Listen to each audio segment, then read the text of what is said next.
अब जैसे जैसे चुनाव पास आता जा रहा है, पर्सनल अटैक बढ़ने शुरू हो गए हैं। अभी राहुल जी ने आज कुछ मोदी जी के बारे में कहा है कि वोटों के लिए मोदी जी कुछ भी करेंगे, अगर आप बोलोगे तो स्टेज में नाचकर भी दिखाएंगे। हमारे संग बघेल जी यहाँ आज दिन में जुड़े हुए थे। बघेल जी ने कहा मोदी जी किसी भी स्तर तक जा सकते हैं वोटों के लिए। क्या कहना चाहेंगे? देखिए, तो अब राहुल जी का सवाल है, इनका स्तर कितना नीचे उनको गिराना है। मगर राहुल जी चुनाव में मोदी जी का विरोध करते करते, मोदी जी को अपमानित करते करते छठ मैया का अपमान कर बैठे हैं, वो उनको मालूम नहीं है।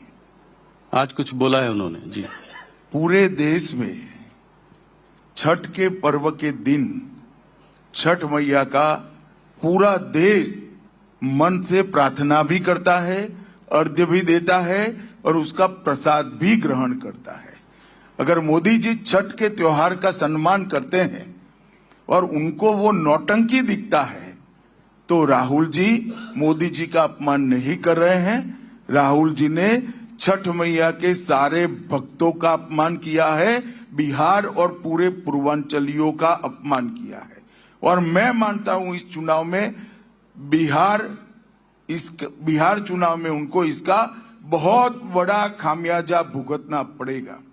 और दूसरी बार, ये कोई पहली बार मोदी जी का अपमान नहीं करे।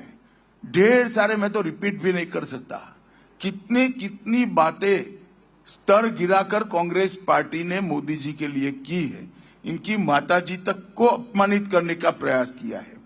परंतु जितनी बार कांग्रेस ने मोदी जी का अपमान करने के लिए स्तर गिराकर बात करी है, हर बार वो स्तर गिरे हुए कीचड़ में से कमल बहुत अच्छे तरीके से खिलकर बाहर आया है।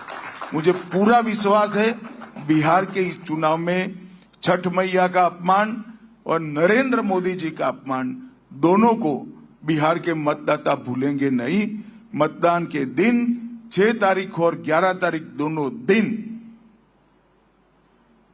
यूपीए गठबंधन को इसका खामियाजा भुगतना पड़ेगा। जैसे ही महागठबंधन में तेजस्वी जी मुख्यमंत्री चेहरे के रूप में सामने आए, उधर लारा घोटाला के भाई कहां पर बनना कहां है? मतलब उन्होंने तो अपना कैंडिडेट घोषित किया है। सबको आपको भी बना सकते हैं, मगर ना बहुमत मिल रहा है, ना मुख्यमंत्री बनाना है। उनका ख्याली पुलाव पका रहे हैं भाई। उनका कहना यह है कि जैसे ही उनका नाम घोषित हुआ, वैसे ही लारा घोटाला के चक्कर में दिल्ली में जो है कार्यवाही शुरू हो गई है। उसको कहते हैं ये कि ये विच हंटिंग है। इसको आप कैसे देखते हैं? देखिए, आपको थोड़ा स्टडी करना चाहिए वो केस का। वो बहुत पुराना एफआईआर है और कार्यवाही शुरू नहीं हुई। कार्यवाही कब की चल रही है? कानूनी कार्यवाही में क्रिमिनल जस्टिस सिस्टम में एक स्टेज आता है जब चार्ज फ्रेम किया जाता है, और कब के चार्ज फ्रेम के खिलाफ स्टे लेकर बैठे थे, इसलिए सेशन कोर्ट चार्ज फ्रेम नहीं कर पाता था। अब स्टे उठ गया, इसलिए चार्ज फ्रेम हो गया।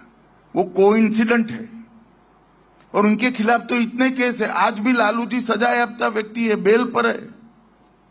कहां नया केस रजिस्टर करने की जरूरत है? ढेर सारे केस हैं।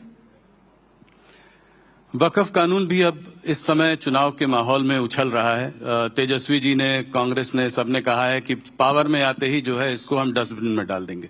क्या ना वो संविधान समझते हैं, ना कानून समझते हैं। मैं इसकी डेप्थ में जाना नहीं चाहता, परंतु मैं बिहार की जनता और देश की जनता को जरूर कहना चाहता हूं, जब तक भारतीय जनता पार्टी का एक भी सांसद संसद में है, वक्फ कानून के सुधार को आंच नहीं आएगी। वो भारतीय जनता पार्टी का वादा है।